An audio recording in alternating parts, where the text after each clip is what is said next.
यह एक बहुत ही प्यारी और प्रेरणादायक कहानी है जो आपको सिखाएगी कि जीवन में अपनी कमियों को कैसे अपनी ताकत बनाया जाए।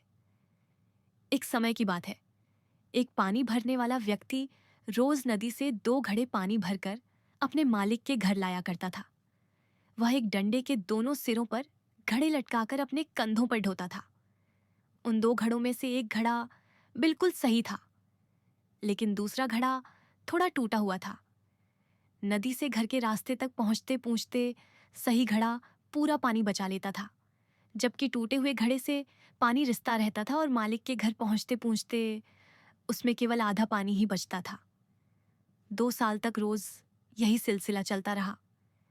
सही घड़े को अपने काम पर बहुत गर्व था, लेकिन बेचारा टूटा घड़ा अपनी इस कमी से बहुत शर्मिंदा और दुखी रहता था कि वह अपनी पूरी जिम्मेदारी नहीं निभा पा रहा। एक दिन नदी के किनारे उसने पानी भरने वाले से कहा, मुझे माफ कर दो, मैं खुद पर बहुत शर्मिंदा हूं, क्योंकि मेरी वजह से तुम्हारी आधी मेहनत बेकार चली जाती है। पानी भरने वाले ने मुस्कुराते हुए बड़े प्यार से कहा, दोस्त, आज जब हम वापस मालिक के घर जाएंगे तो तुम रास्ते के किनारे खिले सुंदर फूलों को ध्यान से देखना। जैसे जैसे वे घर की ओर बढ़े, टूटे घड़े ने देखा कि रास्ते के एक तरफ बहुत ही खूबसूरत और रंग बिरंगे फूल खिले हुए हैं। पानी भरने वाले ने उससे पूछा, क्या तुमने ध्यान दिया कि ये फूल सिर्फ तुम्हारी तरफ ही खिले हैं, उस सही घड़े की तरफ नहीं?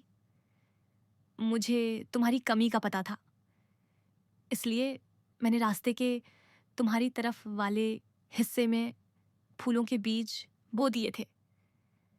पिछले 2 सालों से तुम रोज अनजाने में ही उन्हें पानी देते रहे।